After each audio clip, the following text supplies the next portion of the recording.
Hello friends, আজকের এই ভিডিওতে এমন কিছু ট্রিক্স দেখাবো, অর্থাৎ এমন 8টি ট্রিক্স আপনাদের দেখাবো যে 8টি ট্রিক্স এর আগে কখনো আপনি ব্যবহার করেননি।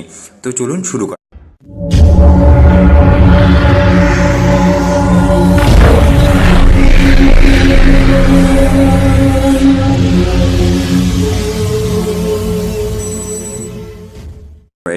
আর যারা এখনও সাবস্ক্রাইব করেননি, নতুন দেখছেন, তারা অবশ্যই সাবস্ক্রাইব করতে ভুলবেন না। আর বেল আইকনে ক্লিক করুন যদি আপনি নতুন নতুন অ্যান্ড্রয়েড টিপস অ্যান্ড ট্রিক্সের ভিডিও পেয়ে চান।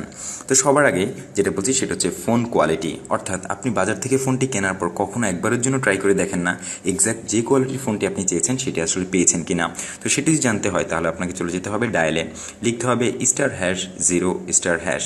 লিখলে এমন কিছু অপশন পাবেন যেমন রেড, গ্রিন, ব্লু, আপনার colouring test, touch, sensor, speaker, sleeping mode কাজ করছে কিনা। সাপোজ আমি দেখছি যে টাচ কাজ করছে কিনা। যখন আপনি টাচ ক্লিক করবেন তখনই আপনি কতগুলো ব্লক পাবেন, যে ব্লকগুলোকে আপনার সম্পূর্ণ করতে হবে, অর্থাৎ গ্রিন কালার করতে হবে, গ্রিনিফাই করতে হবে। সেক্ষেত্রে আপনি সবগুলো গ্রিনিফাই করে ফেলুন। গ্রিনিফাই করার পর যদি এক্স্যাক্ট ম্যাচ হয়, ইট মিনস যে আপনার ফোনের টাচ কোয়ালিটিটা ঠিক আছে।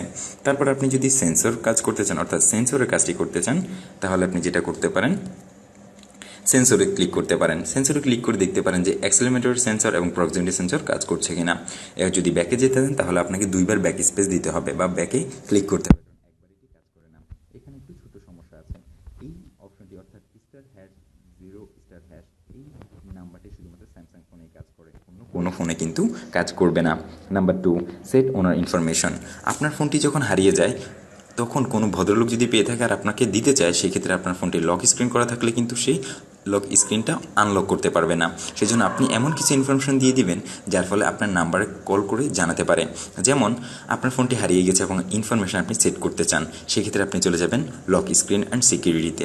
সেখানে গেলেন শো ইনফরমেশন অপশনে ক্লিক করুন। এখানে আপনি ওনার ইনফরমেশনটা সেট করে দিন, অর্থাৎ ফোনটি যদি হারিয়েও যায়, ওই ভদ্রলোক যদি আপনার ফোনটা ফেরত দিতে চায় তাহলে আপনি একটা নাম্বার সেট আপ করে দিবেন। সেই নাম্বারে উনি কল করে আপনার সাথে যোগাযোগ করে ফোনটি দিতে পারবে। যেমন আমি লিখলাম প্লিজ কন্ট্যাক্ট উইথ মি বা কন্ট্যাক্ট মি 12345, ওকে প্রেস করুন। এরপর থেকে আপনার ফোনটি যদি লক করা থাকে সেক্ষেত্রে কিন্তু স্ক্রিনে এই লেখাগুলো চলে আসবে। যেমন দেখুন আমি স্ক্রিনটি লক করছি। লক করার পর অন করার পর আপনি দেখুন প্লিজ কন্ট্যাক্ট 1234588, যেটা একটি নাম্বার দিয়েছি, এই নাম্বারে কল করে কিন্তু ওনার ইনফরমেশন অর্থাৎ আপনাকে ফেরত দিতে পারবে ফোনটি। Number 3, phone charge fast. Phone charge fast means হচ্ছে আপনি অতি দ্রুত যদি চার্জ করতে চান আপনার ফোনকে, সেক্ষেত্রে চার্জ কীভাবে করবেন। মূলত এটি একটি সিম্পল ওয়ে, সেটা হচ্ছে ফ্লাইট মোড ব্যবহার করা। যখন আপনি ফ্লাইট মোড ব্যবহার করবেন তখন আপনার চার্জের গতিটা আরও 3 গুণ বেড়ে যাবে, অর্থাৎ ফ্লাইট মোড ব্যবহার করার ফলে আপনার ব্যাকগ্রাউন্ডে কোনো অ্যাপ চলবে না, প্লাস যেহেতু নেটওয়ার্ক কানেক্টিভিটি নেই তাই কোনো কল আসবে না, তার মানে চার্জে কোনো ডিস্টার্বই হবে না। সোজা কথায় বলতে গেলে ফ্লাইট মোড ব্যবহার করলে 3 গুণ চার্জ করতে পারবেন একই সময়ে, অ্যাজ ইউজুয়াল আপনি নর্মাল যেভাবে করে থাকেন। Number 4, call receive fast and in fast. আপনি যদি খুব তাড়াতাড়ি কল রিসিভ করতে চান সেক্ষেত্রে আপনি এই অপশনটি ব্যবহার করতে পারেন। সচরাচর আপনি যেটা করেন, ডান পাশে অথবা বাম পাশে সোয়াইপ করে কিন্তু আপনি কলের রিসিভ অথবা ইন করে থাকেন। আপনি সোজা কথায় ফাস্ট করতে গেলে আপনাকে কলের এখানে গিয়ে সেটিংসে যাবেন, সেখানে ফাস্ট যদি করতে চান অর্থাৎ অ্যান্সারিং অ্যান্ড ইন্ডিং কলসে ক্লিক করুন। প্রেসিং হোম কি এবং প্রেসিং দ্য পাওয়ার কি এটি অফ থাকে, অ্যাজ ইউজুয়াল আপনি অন করে দিন। আমি যেহেতু ব্যবহার করছি তাই অন করাই আছে। এখন থেকে আপনি হোম বাটন কি প্রেসের মাধ্যমে আপনি ফোন রিসিভ করতে পারবেন এবং পাওয়ার বাটন প্রেসের মাধ্যমে ফোনটি ইন করে দিতে পারবেন। Number 5, notification and lock screen. দেখুন আপনার এখানে স্ক্রিনে নোটিফিকেশন আছে, অর্থাৎ সচরাচর আমরা যেটা করি, নোটিফিকেশন বারটাকে নিচে সোয়াইপ করে আমরা নোটিফিকেশন দেখতে হয়। ইভেন স্ক্রিন লক থাকাকালীনও একই সমস্যায় পড়ি, আমরা স্ক্রিন লকটা খুলে তারপর নোটিফিকেশনে গিয়ে তারপর নোটিফিকেশনগুলো দেখি। কিন্তু এই সহজ কাজটি আপনি আরও সহজ করতে পারেন। মাঝে মাঝে বিরক্ত লাগে যে বারবার নোটিফিকেশন বারটি আমি নিচে নামাচ্ছি। সেক্ষেত্রে আপনি যেটা করতে পারেন সেটা হচ্ছে সেটিংসে গিয়ে সাউন্ডস অ্যান্ড নোটিফিকেশনে যাবেন, সেখানে গিয়ে নোটিফিকেশন লক স্ক্রিনে শো কন্টেন্ট করে দিন। এর ফলে যেটা হবে, আপনাকে এখন আর নোটিফিকেশন বাটনটি বা বারটি সোয়াইপ করতে হবে না বারবার।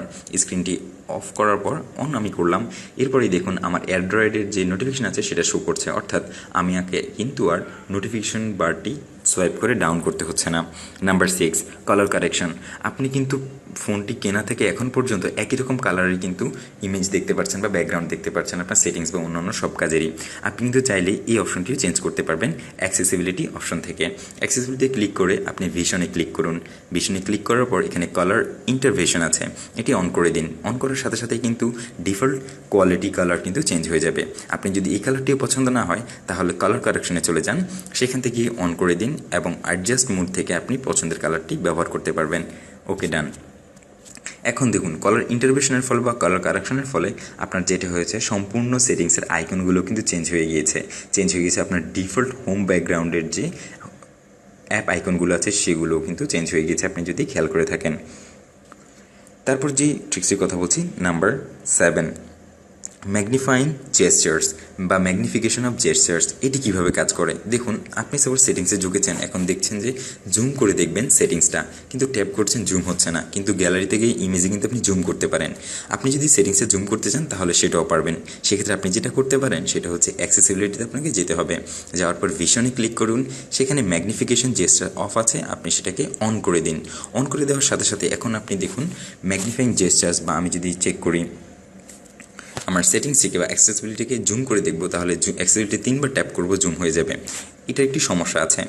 সমস্যাটা হচ্ছে আপনি কিন্তু ডানে বা বামে সোয়াইপ করে পুরোটা দেখতে পারবেন না। আপনাকে যেটা করতে হবে সেটা হচ্ছে আপনি 3 আঙ্গুলে জুম করে তারপর আরও বড় করে দেখতে পারবেন। এবং যদি আপনি ডানে বামে দেখতে চান তাহলে আপনাকে যেটা করতে হবে 3বার আবার ট্যাপ করে পুরোটা জুম আউট করে নিতে হবে।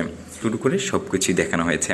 আশা করি এই ভিডিওটি ভালো লাগবে আপনাদের। নতুন কিছু জেনেছেন বা শিখেছেন যদি এমন মনে হয়ে থাকে তাহলে অবশ্যই ভিডিওতে লাইক দিতে ভুলবেন না, কারণ লাইক দিলে আমরা ইন্সপায়ার ফিল করি আরও অ্যান্ড্রয়েড টিপস অ্যান্ড ট্রিক্সের ভিডিও আপলোড দেওয়ার জন্য। জানিয়ে দিন আপনার ফ্রেন্ডকে এই ট্রিক্সগুলো যদি মনে করে থাকেন আপনার ফ্রেন্ডের জন্য উপকারী হবে।